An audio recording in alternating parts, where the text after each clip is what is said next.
Welcome to the 1 Minute Apologist. 1 Minute Apologist. Apologetics seeks to give credible answers to curious questions, to give a defense. Can Jesus handle my doubts? I love the story in the Gospel of Matthew where John the Baptist is on death row and he begins to have a bout with doubt. And it says that he sends his disciples on to go and ask Jesus if he's really the Messiah.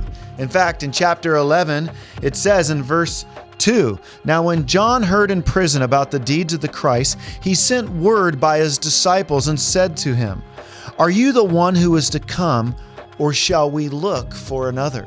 Now imagine being John's disciples. You've been following John. John's telling you this is the Messiah. And now he's telling them to go find out from Jesus if Jesus really is the Messiah. Well, John obviously was willing to be authentic with those whom he led. Now, look what happens here. Here's what Jesus does. Picking up in verse 4, "And Jesus answered them, 'Go and tell John what you hear and see. The blind receive their sight, and the lame walk, lepers are cleansed, and the deaf hear, and the dead are raised up, and the poor have good news preached to them.'" So what does Jesus do? Does he freak out? Does he panic? Does he lose it? No, not at all. Jesus can handle our doubts.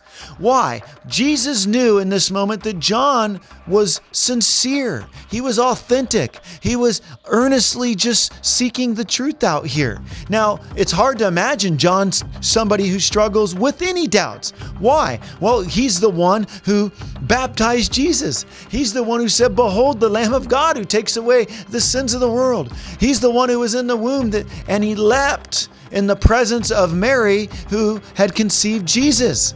So it's powerful to think that even John is struggling in this moment, but he is. He's suffering, and Jesus quietly affirms him by assuring his disciples. And then it goes on to say in verse 11 where Jesus says, "Truly I say to you, among those born of women, there has arisen no one greater than John the Baptist."